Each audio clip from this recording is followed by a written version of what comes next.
have a short prayer. So Andrea, could you lead us, please? Thank you, Omar. Heavenly Father God, we thank you for this day. We thank you for another opportunity to come before you as the Bahamas Agile and Project Management community. Lord, we thank you for all the blessings you have bestowed upon our community. Lord, we thank you for the open doors. We thank you for our growth and our development in the short few months that we have been in existence. Lord, we thank you today for our speaker who is here to share with us his knowledge.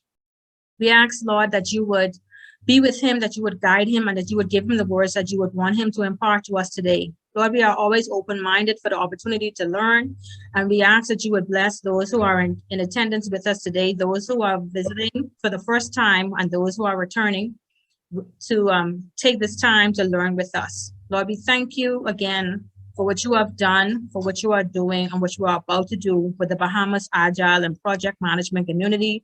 Lord, we ask that you would always guide and protect us, that you would use us to do your will. In Jesus' name I pray, amen. Amen. Well, before we get started, we want to know, normally we ask everybody to say hello and say where they're from. Today, we're going to ask a different question, and it's, what brought you today to this session? What interests you about the topic? Were you invited by someone? So we would like for you to share with us before we get started. Cool, I'll start. I'm here because of Omar. I've been to a couple of his before, so he's a known quantity, and I was like, Agile 2, what's Agile 2? I need to know more about that. So I'm dialing in from North Carolina, and here I am. Welcome, Jason. Thank you for joining us. I'll go next. This is Darlene.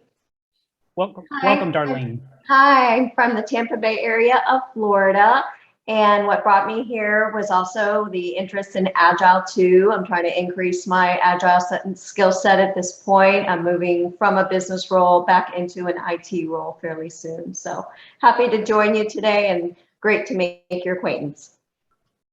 Thank you. Thank you for coming. Hopefully you'll come again in our next sessions. Anybody else want to share why they're here today?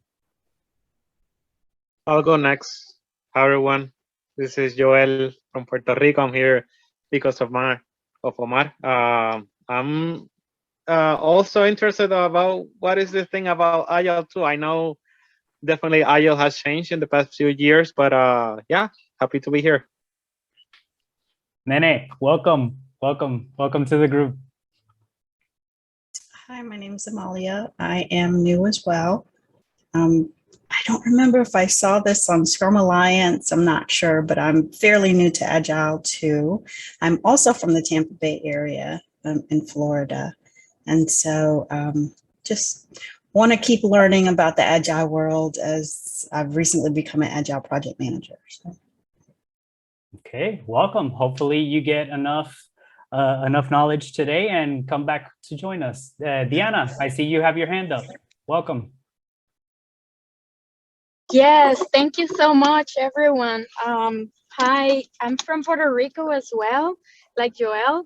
I'm in Florida, in Deltona, and I joined because I just recently got certified as a Scrum Master, and at the same time, I also got my first job as a Scrum Master. And I have no background in technology, so I need to learn as much as I can, as quick as I can.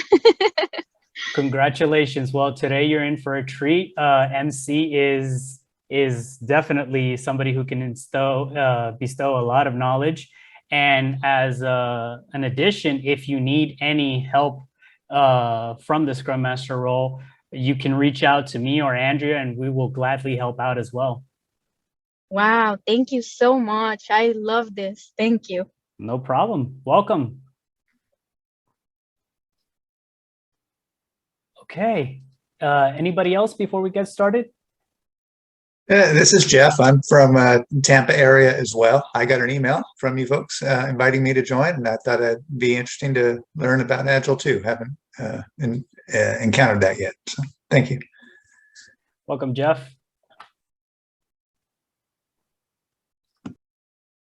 Okay, ladies and gentlemen, then let's go to the main course today. Before we get started, I have the privilege of introducing our speaker. Our speaker of the day is Mr. MC Moore.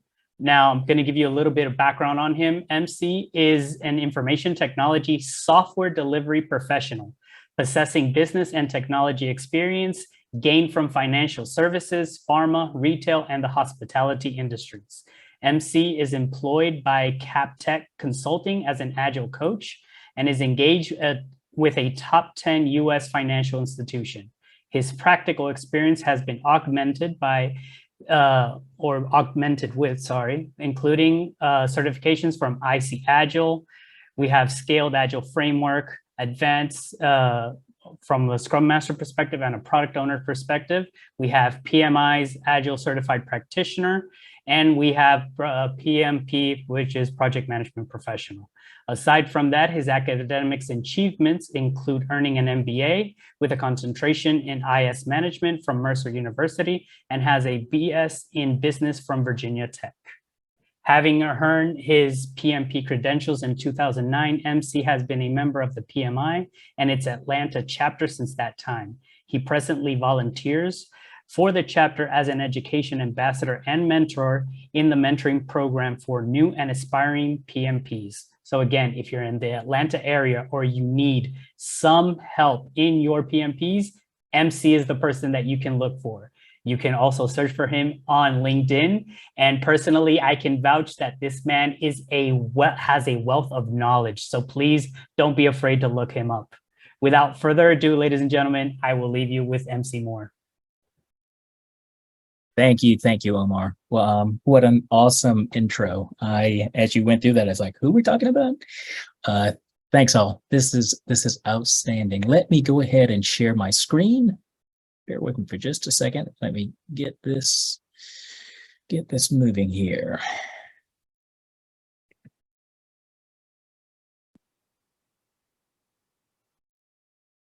And can you see my screen right now?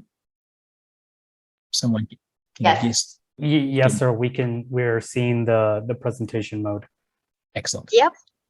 Excellent. Well, thank you again. Thanks to the community for giving me the chance to come here and talk about something which I certainly have some passion around. It's called Agile 2. Certainly also wanted to personally thank both Andrea and Omar for extending the invitation and their flexibility as we got this particular session scheduled up. Now, before we jump in and before we get too deeply into it, just wanted to set some expectations for everyone. I'm not here today in talking about Agile 2 to try to convert you over or anything along those lines or get you to kind of move away from what you might be doing in the Agile world. It's really here, and we're having this conversation today to raise awareness, to know what's out there, and to hopefully, I would hope, again, to stimulate some intellectual curiosity on your part. This will be to kind of scratch the surface. If this becomes something of interest, right, I'd hope that you'd be willing to dedicate some of your continuous learning time to the endeavor.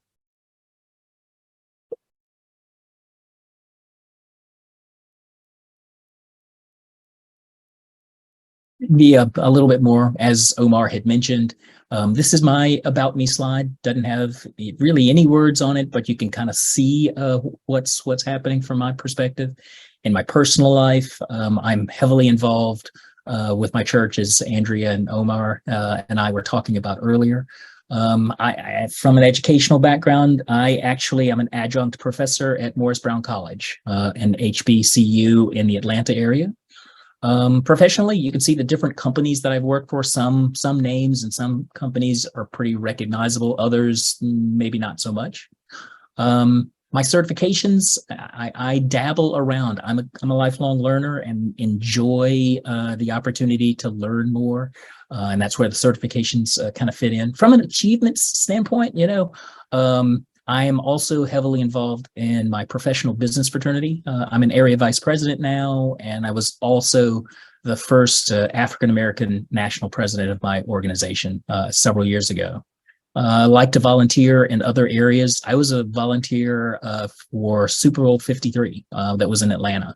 That was a lot of fun. I was even slated. I'd been selected as a volunteer for the NCAA Final Four, the basketball tournament that was going to be in Atlanta in 2020. Anybody remember what happened to that? It went away. And so I never got a chance to volunteer, but I was selected. And just for hobbies and interests, I again, love doing volunteer work. I'm a golf nut. I don't play well, but I enjoy the game. And I dabble around in Cadillacs. I am all things Cadillac. Okay. Hey, MC, before you continue, we're seeing the notes again. How about that? No, we're still seeing the notes. Sorry. I think you need to press use slideshow. Would that do it? Sorry, guys.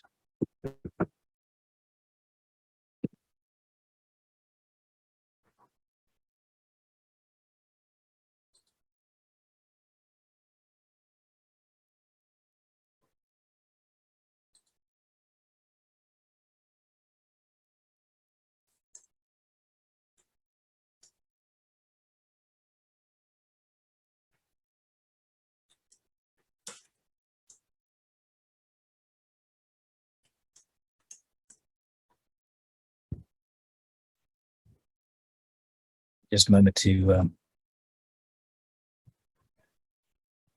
get this together.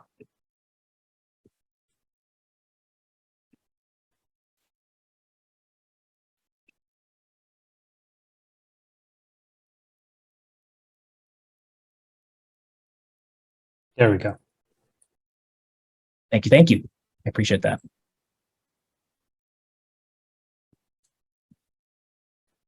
So let's talk a little bit about the team of people. And you see the photos that are here.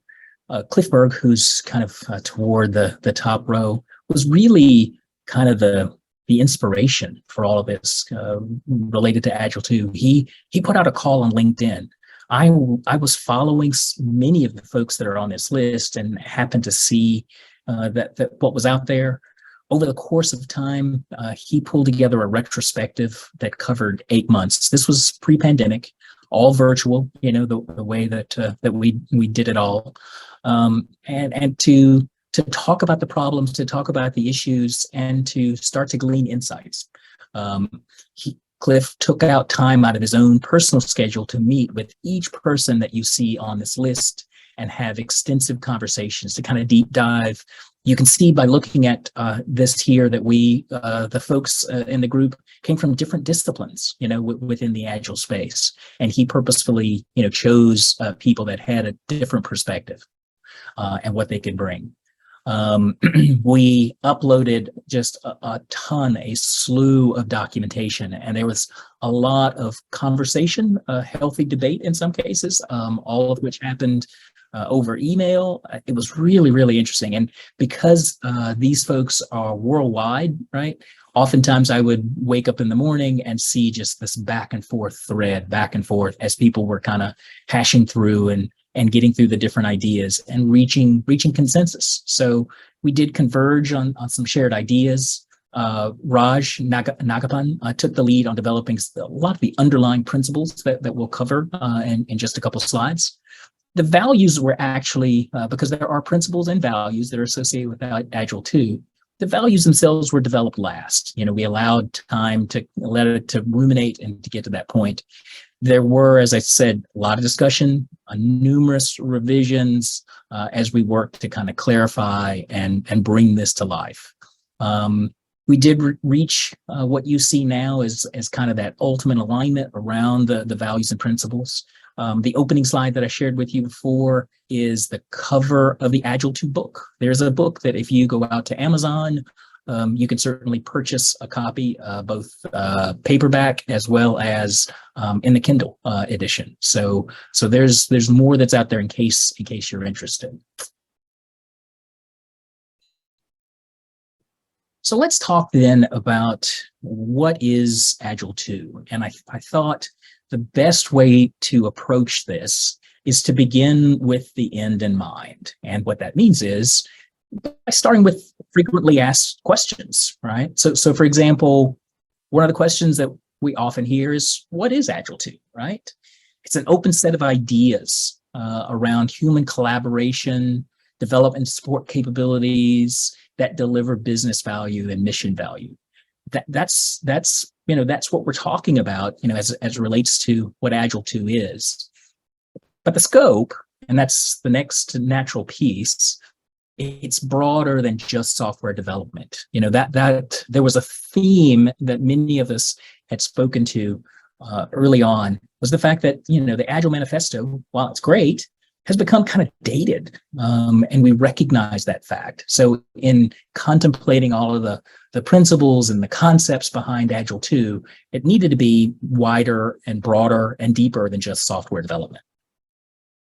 And then the next natural question is, what's in it? There are 6 sets of values, 43 principles, along with insights and problems that precipitated them.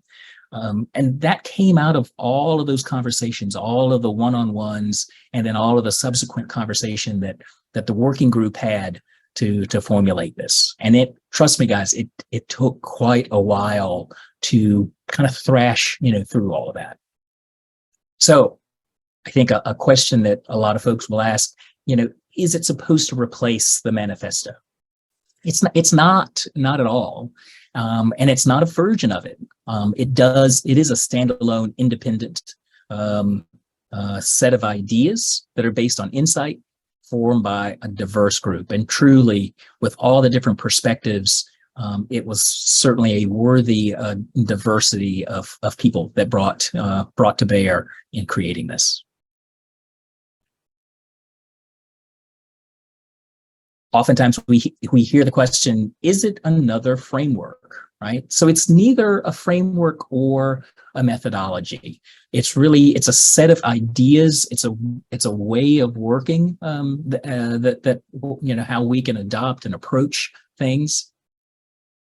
Why is it called Agile 2? We did go kind of around and around for a while. The number 2 really isn't a version number here. It's hoping that those ideas remain true or continue to be improved over time. All right, this is it's a standalone.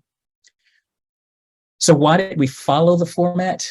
There were considerable insights, discussion. There is a website in case you're interested, coming out of the conversation tonight. At the end, there'll be some resources. There is an agile2.net website, but we wanted to put it in such a way that people could work with it and use it going forward.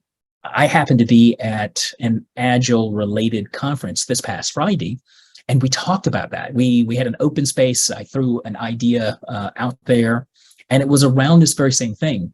The notion of, why is it that the Agile Manifesto has remained unchanged, literally in 20 plus years now?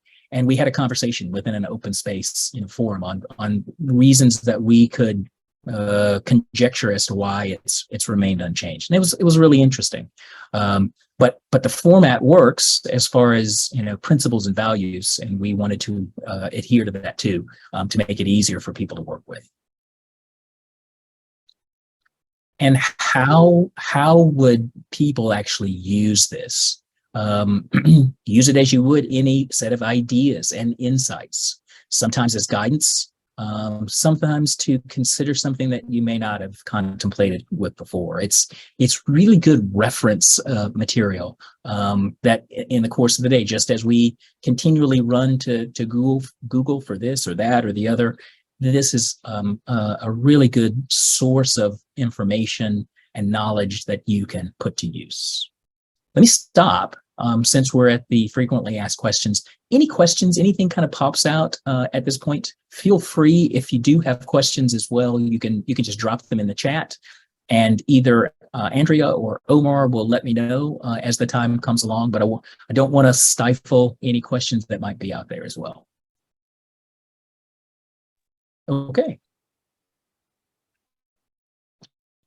So the impetus behind the Agile 2 movement, right?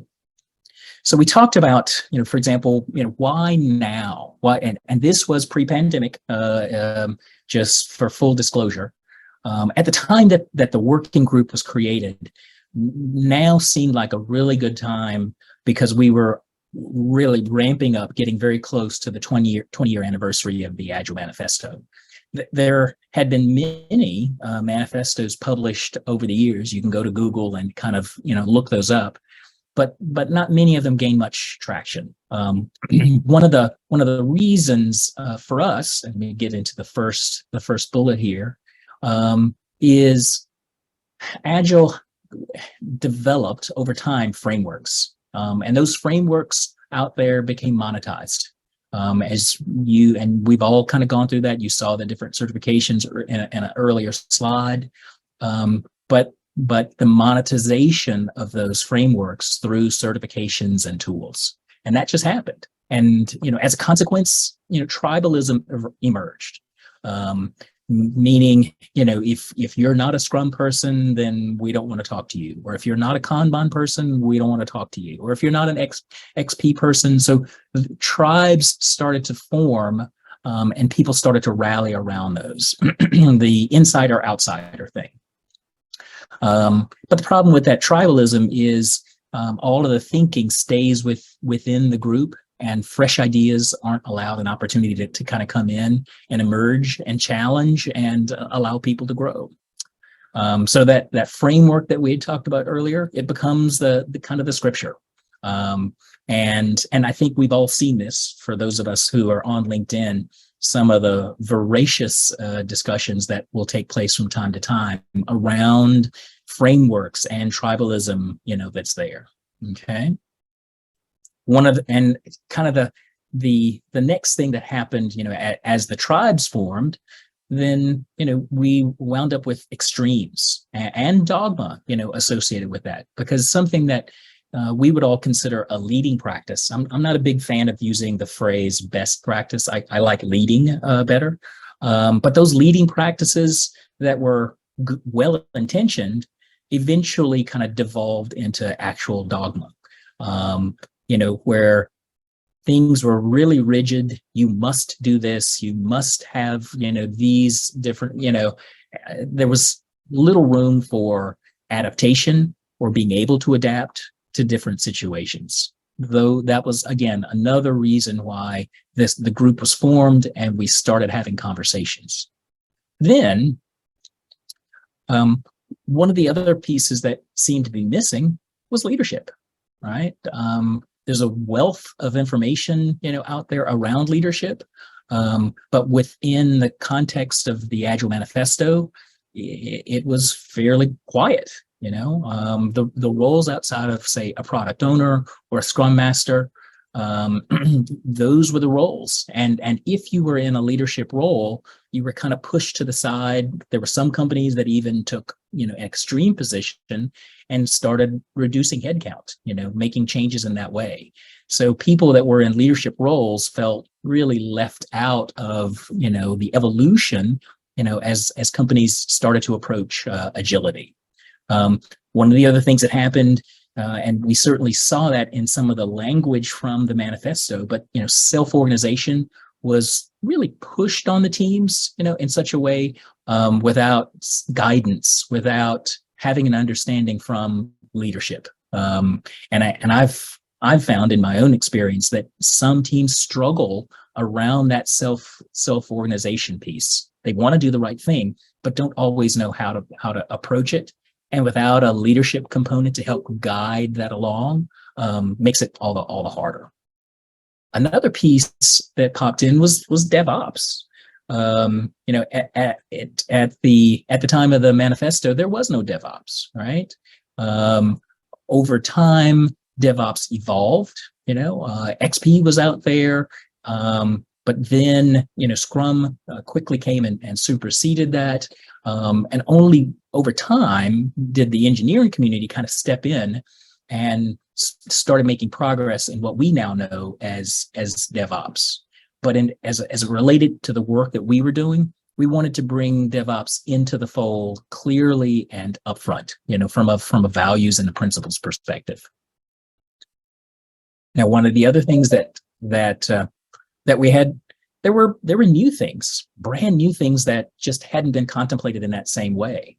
One of those having to be, data, both data security, all are, critical issues for today, especially with cyber warfare that's happening on the corporate side, in government and military, things like that. So we wanted to take into account new challenges that just hadn't been contemplated at the time of the manifesto.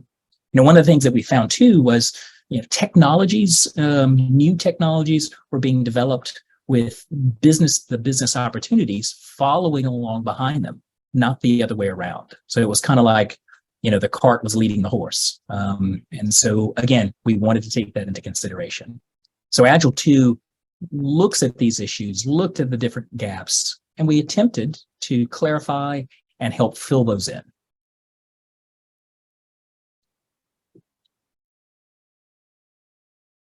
I think the easiest way to kind of share and describe that is Classic Agile was, a seedling. There was fertile ground there. There were a lot of people that were ready for a change. I mean, I know because, as you guys probably heard earlier, I came through the ranks first as a technical business analyst, eventually a project and program manager. So I had spent, my fair share of time in the waterfall development world. And so when my time came and I heard and started to learn about Agile, I was like, wow, this is really cool. And I think many of you were probably of the same mindset. So the fertile ground was there and the seedling, kind of sprung up, 20 years ago. But in today's world, new Agile 2 is much more rooted, and it's there, and it's a real tree, and that's what 20 years of growth and nurturing and support can do for you, and that's where we are now. That's we took all of what we learned and the really good things through the Agile Manifesto and tried to apply and develop those further. So let's jump in and spend a few minutes to just talk about the values that are associated with Agile 2. Before we get into any of the really specific ones, wanted to bring out kind of a distinction that we thought was really important. Wanted to share that with you, is the differences between and over, right? Unfortunately, if you look at the Agile Manifesto, that word over is used quite often. And I've seen it twisted, to the point where people discount, one side of the equation. It's not an over, they become mutually exclusive. And people have taken the manifesto to say there's no documentation and no planning and, things like that. So they've kind of looked beyond the word over and turned it into never or something like that, and really put those terms that we know and are familiar with from a manifesto perspective and put them in two separate corners. There should be balance in the course of this, and that's where when we talk, we wanted to weigh that merit of values, and the word "and" helps to do that. Because we come together and we join things as opposed to trying to pit them against one another. We actually were very intentional in pairing concepts that for some folks, they might think of as opposites. And you will see that in just a moment when we look at some of the values. But we were intentional in doing that. That wasn't by accident. We adopted that both and, and many of you are familiar with the yes and approach as we coach people. It's the same thing. We want to do a both and to understand and to share, but we value all of the things with a strive to combine them for each situation. And I think that's what's really important as well. It's to take into consideration the context that's important at everyone's company. Each company, just like individuals, we're all unique, we're all different, and we have to take into account that difference. So those values are balanced together and they're combined based upon your company situation, the situation in which you work. So taking a look at the values themselves. The first one was, it's both thoughtfulness and prescription. We hear oftentimes the word prescription is used in a somewhat disparaging way, that prescription is bad. It's not all bad. It can be, taken to extremes and done that, but combining both the thoughtfulness that people within Agile teams and leaders bring to the table. We're all in the work that we do, whether it's technology work or business work, we bring a measure of thoughtfulness to describe and to solve very complex, unusual, volatile, problems. But there's some prescription that needs to come into play as well. And depending upon your organization and how far along they are in their Agile journey, may help to describe how much prescription is needed. So we wanted to join those two, thoughtfulness and prescription. We wanted to do something not pitting outcomes and outputs, but blending them together. Obviously, we want to be focused on business value. We certainly don't want to waste time or precious company resources merely producing things, widgets. But output is important too, and we can't, completely exclude it and throw output out the window. So what we wanted to blend, to combine the notion of outcomes along with outputs as well, because for many of us, we are a part of software delivery teams. Is there a question? Okay. One of the other values that we felt was important to bring out is the fact that they're both individuals and teams to come to play. We oftentimes, work with people on an Agile team, if we're team level coaches, to bring folks together, if we're a Scrum Master, let's say. And sometimes we're sacrificing the benefit and the really good things that come about at the individual level for the benefit of the team.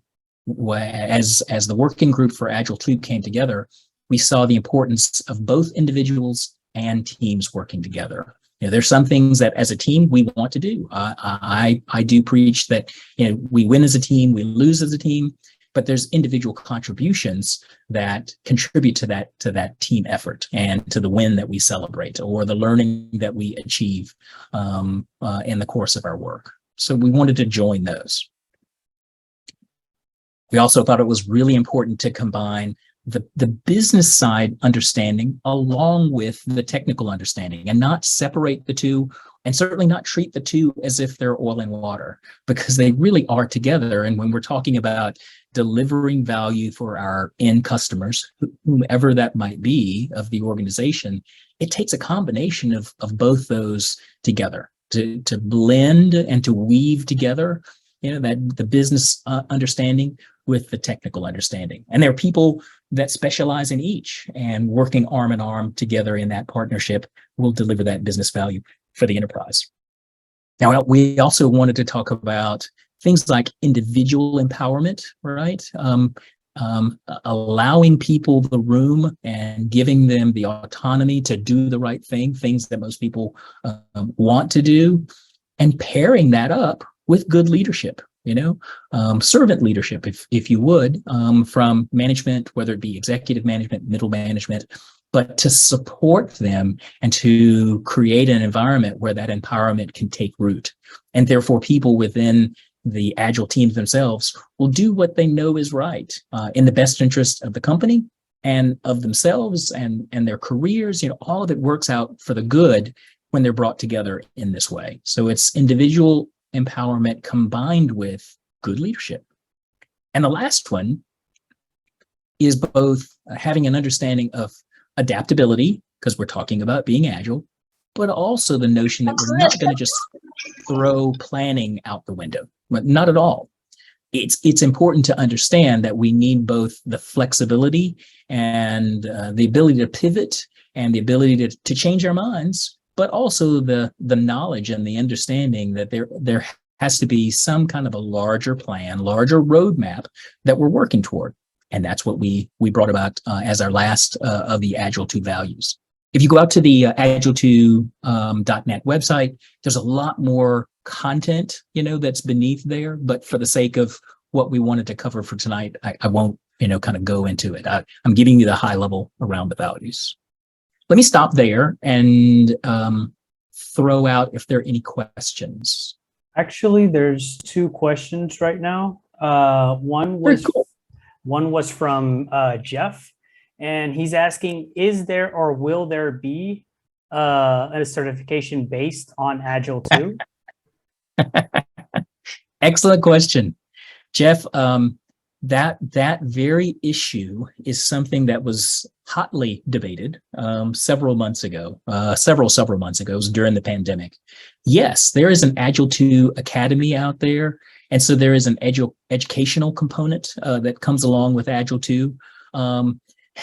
Again, we talked about tribalism and things like that earlier, but at the same time, we also wanted to be able to show that people had demonstrated commitment and an educational, a learning and academic understanding of the values and the principles. So yes, there is that side of it. Right now, there's an Agile 2 Academy, and there's more to come.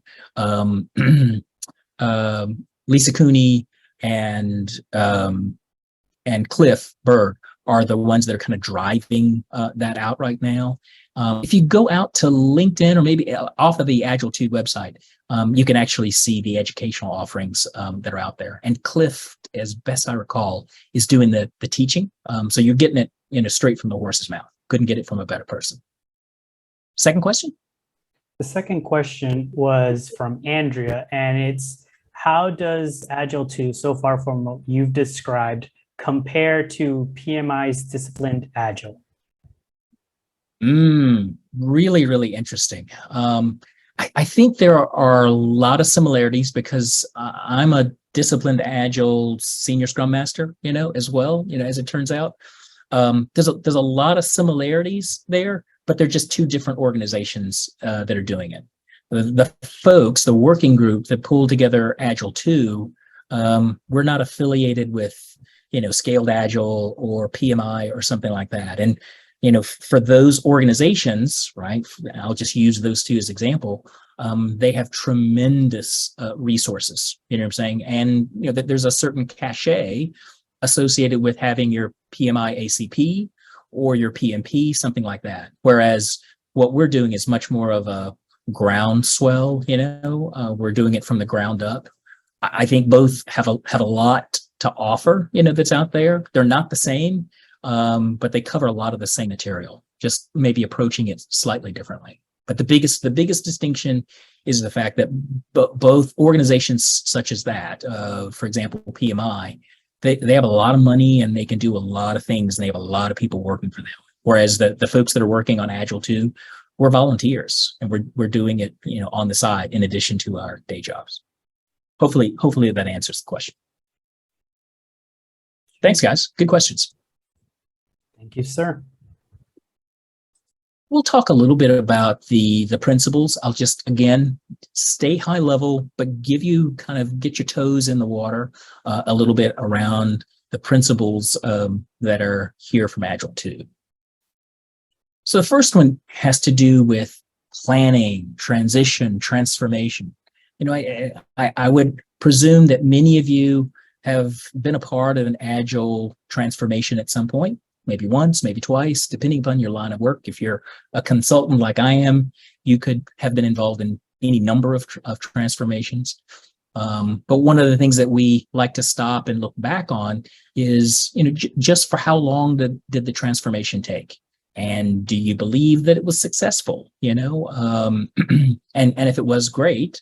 And if it was moderately successful or not successful at all, it gives you an opportunity to kind of pause into the why,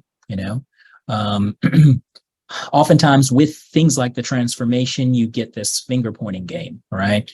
The people like me, Agile coaches, are like, well, leadership wasn't on board, and leadership comes back and says that the Agile coaches weren't the right people, and people that are on the ground, within the Agile teams are like, they don't know what they're doing, and there's a lot of finger pointing that kind of goes around. And that's not what we want, right? We want to evolve, not necessarily just transform, but truly evolve the enterprises and evolve the way that they're working together, again, to drive out business value for the benefit of the company, for the benefit of their customers, that will lead to increased revenue, increased profits, that sort of thing. One of the other things that we spent time with as well is talking about, from a principle standpoint, product, portfolio, stakeholders. That whole notion around product design, it is important, and oftentimes it kind of gets left kind of along the wayside, or we kind of saddle the product owner with much of that responsibility. Clearly, and I've worked with tremendous product owners in previous lives, people that had both deep and broad domain experience. But there's more to it than just, being merely a product owner. There's, all of the roll-ups associated that get you to, for example, a portfolio or what maybe you would call a value stream, as well as all of the interactions with stakeholders. Because oftentimes for people like us that are within corporate IT, we really don't have as much contact with our end clients. And in some cases, depending upon how large, how hierarchical a company might be, even having contact to business stakeholders is sometimes limited. But those are important. They are important as far as moving ahead with that transformation, with the evolution of the organization. Next up was data. So again, data was something that seems to be, it was missing before, but it's such a principal thing. We spend so much time, and I think you all will agree with me, talking about metrics, but where the metrics going to come from? They come from the data. When we talk about data, we're also talking about the DevOps process, the actual release process that's there.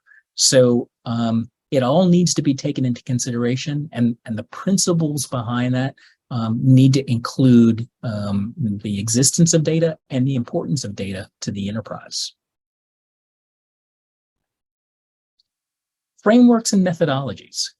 As I had mentioned before, not saying at all that frameworks and methodologies are bad. They can be helpful. The prescription that is conveyed through those can be useful, especially as companies and teams are kind of early and immature on their journey, right? But we also have to take them into context, as opposed to taking it out of the box and saying, this is what we're going to do. We have to apply it to the organization, to the culture, to their individual needs. And as I'd mentioned before, I try my very level best to stay away from words like best practice, and like to kind of focus in on things like leading practices, meaning based upon what we know today, this is something that works for us as a company, or this is something that many companies have adopted, but it may change tomorrow, as experience kind of guides us going forward. So frameworks and methodologies are important, and we consider them as part of the Agile 2 principles. Now, both from a technical dimension and fluency, right? The organizations of today, they perform many, if not most, of the activities on some type of technology platform. The platform embodies the organization's strategic advantage. Organizational agility and technical agility are now intertwined. And again, this is where kind of that overlay with DevOps comes into play, because DevOps, which dates back, I guess, to about 2010 or so, it's now become all the more important because it enables us to have that capability to release functionality to production on demand, as our business clients are expecting it. It gives us flexibility. So we thought it was important to bring forth and talk about that technical dimension as well as the technical fluency that's required. Individuality versus the team. well, as people, we all, and we know this from our own Agile teams. Teams don't work the same way. If you think about working agreements for teams, no two teams are going to have exactly identical, working agreements. Just as people, we're all individual and unique, and we all don't learn the same. So we have to take that into consideration.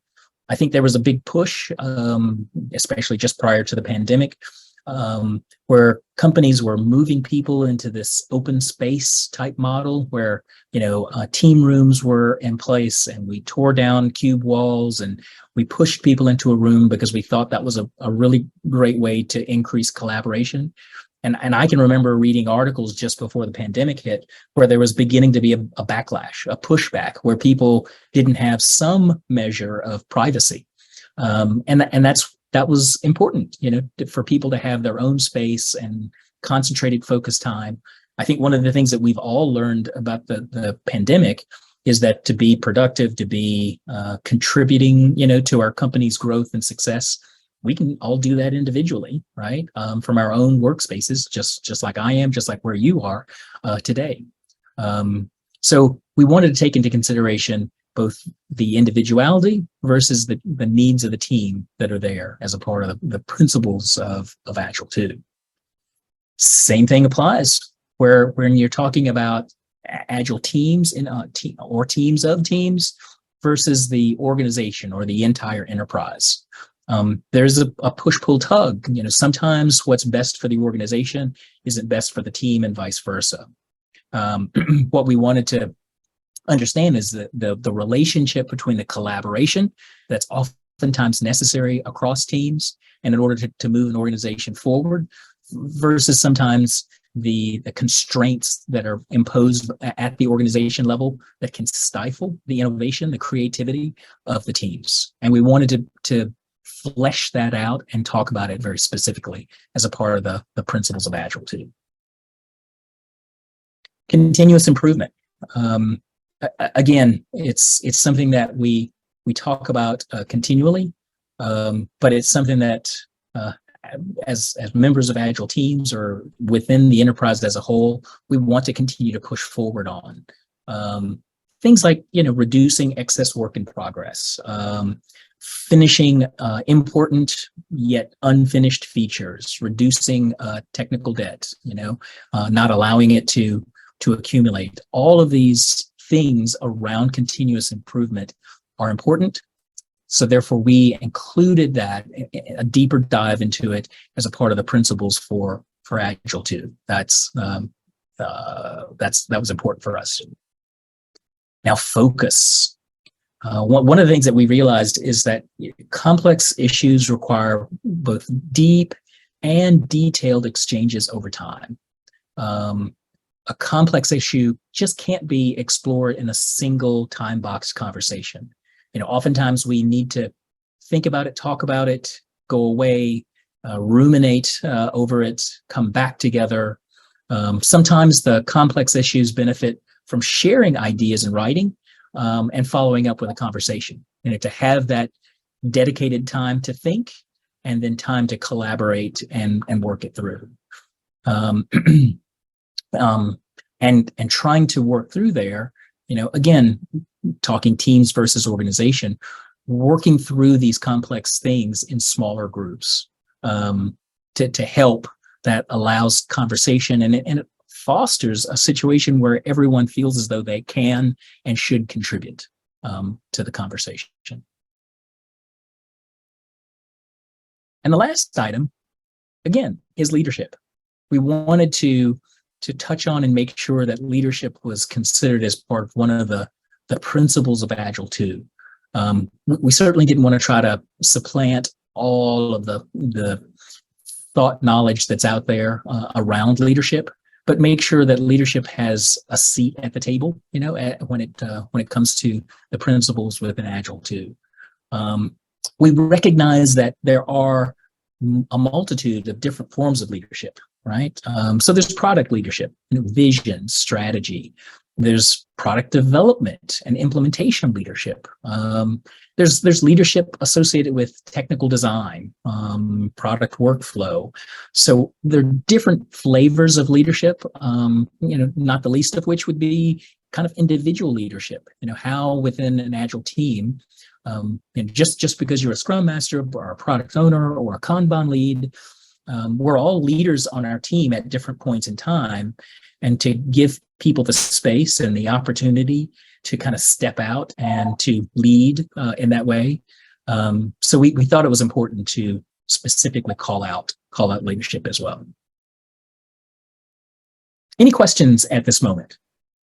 We got 3 lined up. The first one comes from Jason, and it's, how do you envision these principles being applied to a non-software place? They are applicable.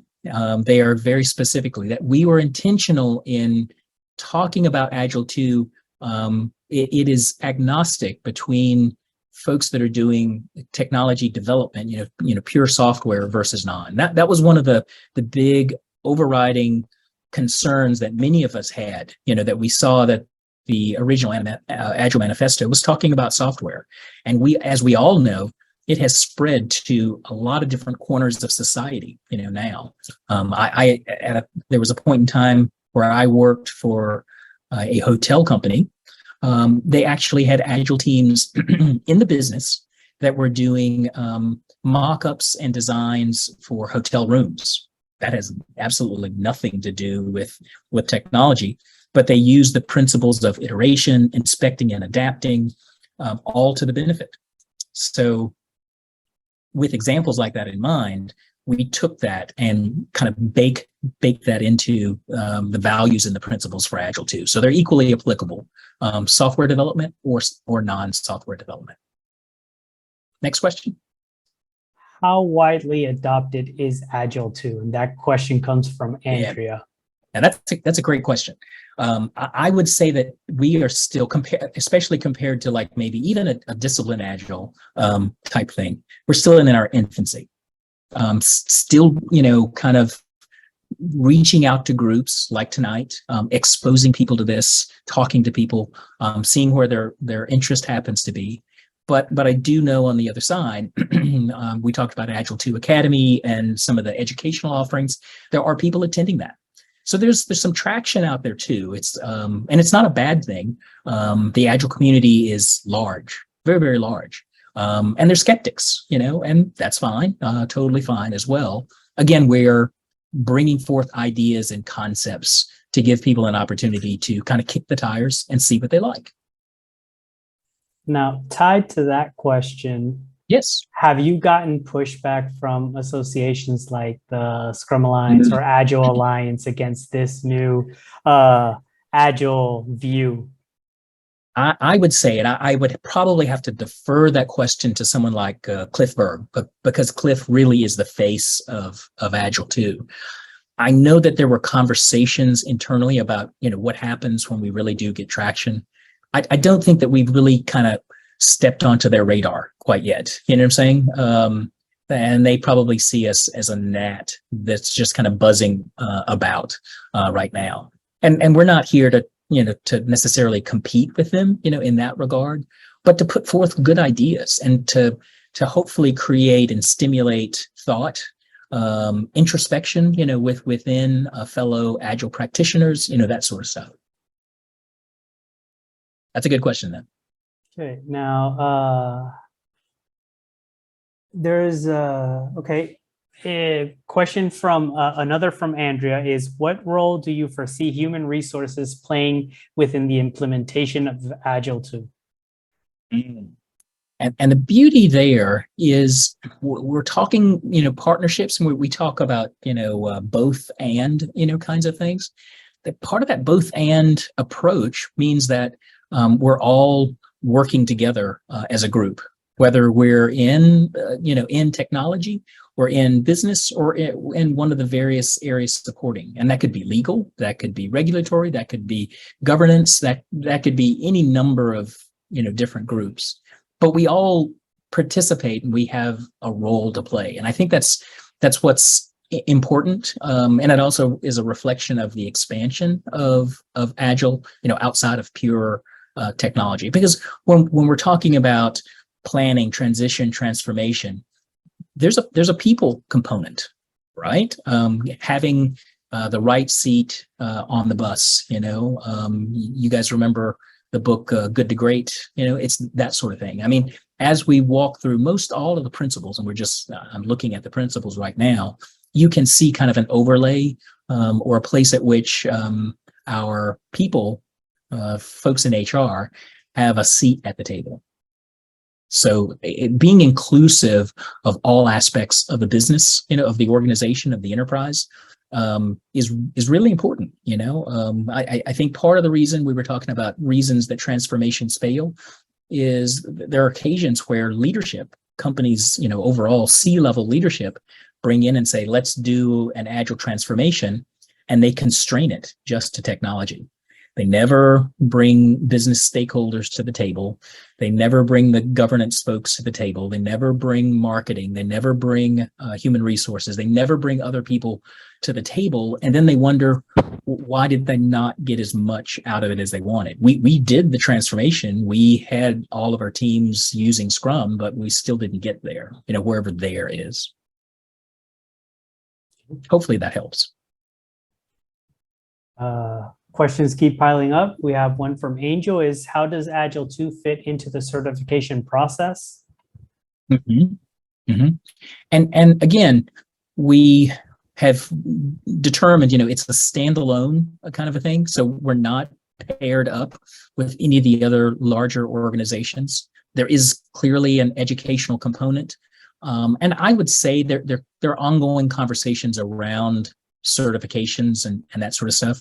But for now, we're using the educational offerings to show people what's out there and to do things to kind of stimulate some thought. Do you foresee, by any chance, new types of maybe frameworks and methodologies coming to life due to Agile 2? That's really interesting. That one I haven't thought about. I mean, I guess it's always possible, right?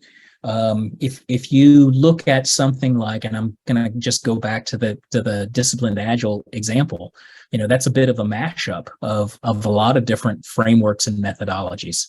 So it's entirely possible that as people ponder and think about it, and it gains traction, and it's applied in different organizations, there could be an outgrowth of something that would take hold. But so long as we don't keep going down that path of tribalism, dogma, that sort of thing, where we see some of the negative sides of it, that's where the problems start to arise. The road to Hades, is lined with good intentions. We start with good intentions, and then there's unintended consequences that sometimes follow. Okay. Question from Sophia. As a consultant, if you work with companies that have not embraced Agile, would you recommend introducing Agile 2 instead? Here's my thought, and you're actually jumping me a little ahead, but it's fine. It's a good thing. We'll talk about it in a minute. What's important and what we're trying to convey here is to take what you like. In some organizations, just the word Agile is a 4-letter word. They've had such bad experience with prior transformations or outside consultants or whatever. So it becomes a 4-letter word. So in those kinds of situations, if there's resistance to Agile already, introducing something called Agile 2 is not going to go over well. What's important, right, are the concepts and the underpinnings and the values, and to take those away and begin to apply those. And you can call them hop, skip, and jump, and we're good. Because if the people are following them and they get it, that they get the message, and we're seeing improvement, and teams are maturing, let's say, if we call it hop, skip, and jump, that's great, because we're getting what we want. If we're delivering better, if we are having higher ROI on what we're bringing to market, If we're beating our competitors, to the market, you can call it whatever you want. The company management is going to be happy. The C-suite folks, stockholders are going to be happy. Everyone's going to be, and I would presume that people within the organization, as long as we're understanding the values and the principles and we're really applying them, the people that work within the company are going to be happier and more satisfied as well. All good questions. Really, really interesting stuff, guys. Thank you for that. Again, we're wrapping it up, and we'll go into just kind of an open, conversation. But wanted to talk to you just a little bit about next steps. This is kind of that call to action. I would say, things where at this point, if this is something that intrigues you and something that you want to kind of dig a little bit deeper, this is your spot. So, in conclusion, what I'm putting forth here is that Agile 2 is a much more mature version of Agile. And, from a reason why standpoint, it allows for a multidimensional view of leadership, that we do have leaders at all different levels, some more traditional and formal, and others that are in an informal kind of a way. We're introducing and reinforcing the notion that everyone needs to think from an end-to-end perspective. The days of silos and the days of not my job and that sort of stuff, those have long come to an end. And if we're embracing the underpinnings of Agile 2, we're moving out of that siloed way of thinking. We're looking at neurodiverse views on collaboration. Collaboration occurs in so many different formats and in so many different ways. And again, we go back and we talk about, for example, the pandemic that has shown that there are different ways to collaborate that are beneficial. They may not be ideal. We all know that, for example, having a face-to-face conversation just cannot be beat. But there are nice secondary things, and we look for and utilize those neurodiverse ways to come together as a team or as an enterprise to do that, delivering value. We bring about that focus on the product and the ecosystem, and not just the team. You will see, and in looking at the values and the principles, it was not all just team focused. When we talk about leadership, when we talk about data, when we talk about DevOps, that's much more than just what a software delivery team by itself, standalone, would be doing. So we're looking at the larger ecosystem. We're thinking end to end. One of the things that we do as far as Agile 2 is we do acknowledge upfront that there's a need to include specialists. Having people that are cross-functional is wonderful, and I'm an advocate, of being cross-functional. But there is also a beauty in having people that can specialize and know something in a very specialized way. So we just come right out and acknowledge that as a part of having a successful, organization, a successful enterprise, you need both generalists and specialists, out there. You need people that are cross-trained, and you need people that have very specialized skills.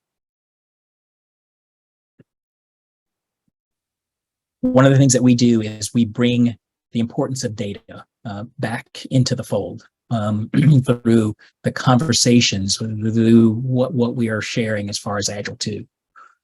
We also, bring that focus around product. Product is very important. It is what our customers, clients, stakeholders are focused around, and we want to, maintain that focus too.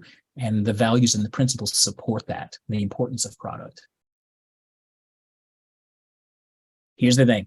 One size does not fit all. We don't prescribe that you take, something right out of the box and kind of shoehorn it into an organization. There shouldn't be extremes. We need to tailor the solution. We need to be adaptable. We need to understand the context and apply that adaptability as needed so that it works best in the context of that one organization.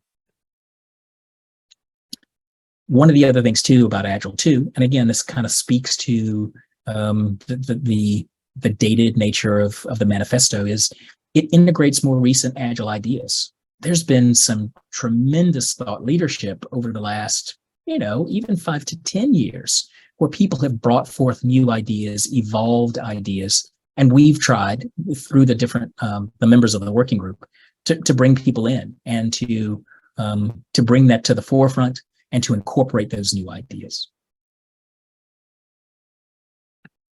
Here's my advice.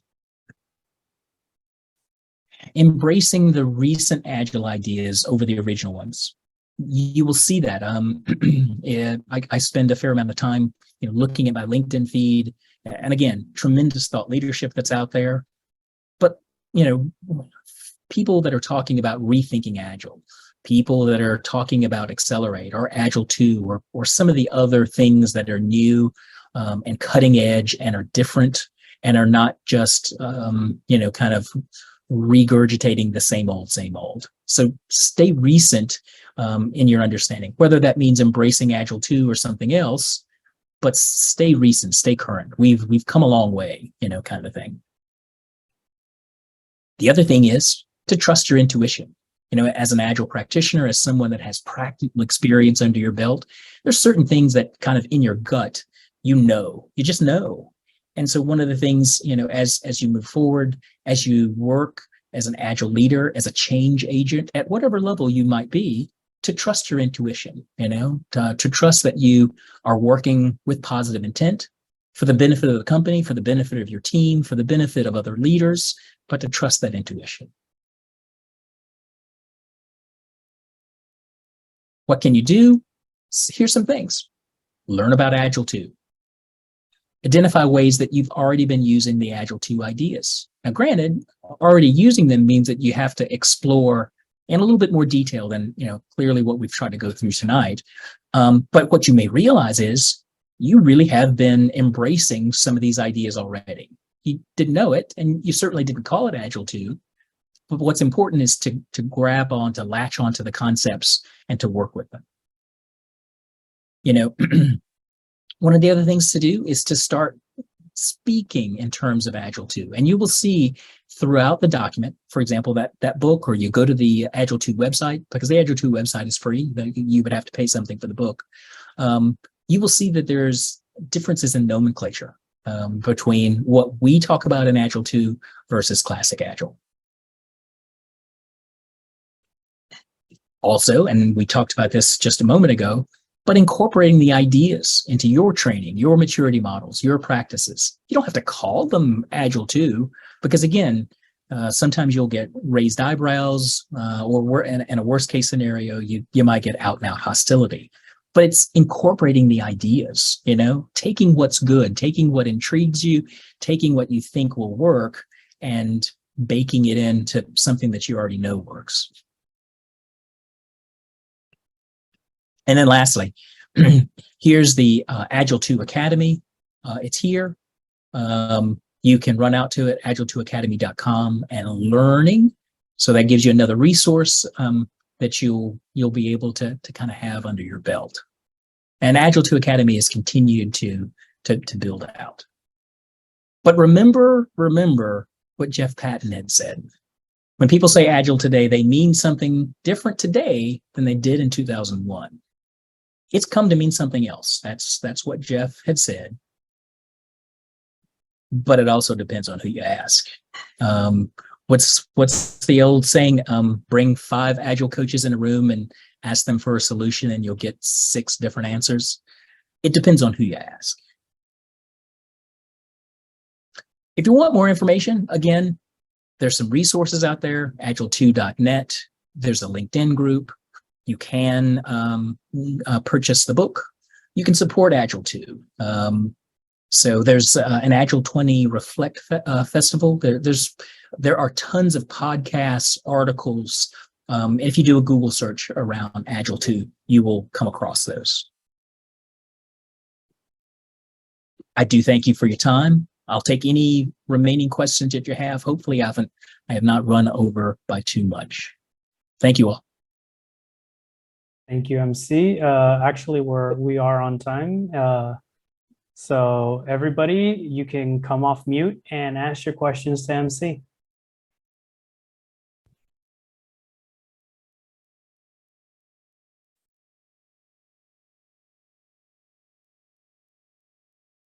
It's Joel.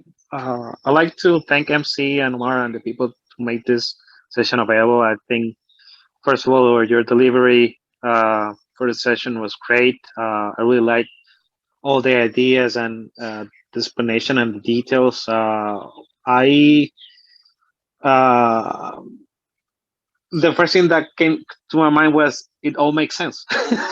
uh, at least for me, the best example will be 2 years for the pandemic. So you need to adapt. You need to learn new things. You need to get used to new tools, collaboration tools, Internet of Things. I don't know what else to bring up, but that is too much stuff in a very fast pace that you need to do it. There's no chance to step back or do something that is backwards. I will say, in my experience, this past 2 years is being able to get to know other aspects of Agile. For instance, things like coaching or facilitation, things that you can easily incorporate into the Agile world. At least for me, what I will say, the key word will be mindset. If you adapt your mindset to being Agile, you can put that into work in any work. You can put it, as you mentioned before, if it doesn't matter the actual job that you're doing, you can implement it. Another thing that I would like to share, in my case, I've been a little over a year right now with, I work as a business analyst, and I work with IIBA, that's a separate organization. But usually when you say business analyst, they kind of put you into a role. If you put that outside and you take that as a mindset as well, it helps you out to think about other things outside the box, as you explained before. So once again, thank you so much for the details. I think I'll be reading a bit more about Agile 2 in the following days. Thank you. It was my pleasure.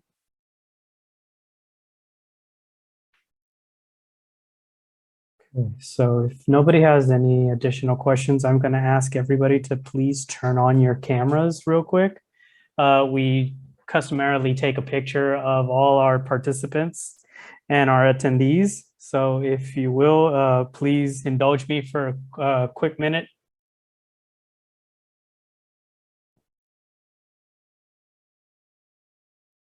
Woohoo! Okay. Faces. I'm getting this set up, and 1, 2, and 3, smile. And I got that. Thank you very much, everyone. MC, thank you very much for this presentation. Loved it. For all those who are still with us in the chat, I've included the profiles to LinkedIn from me, Andrea, and MC. You have also the links to the Agile 2 Academy, along with the Agile 2 website, and even the book on Amazon. So if you search, if not, I can post those again once again. So you have them. Please feel free to join us next month. And if there's anything that we can do for you, please just drop a message. We will gladly get back to you. Thank you again for coming. Please spread the word. And again, thank you for joining the Bahamas Project Management and Agile Group. Thank you so much for the inspiration and the material. The SAU link, Omar. Yes, ma'am. I will share that now. For those who are part of Scrum Alliance and want to make sure that they have your SEUs necessary to keep renewing your certifications, the link is right there. Outstanding.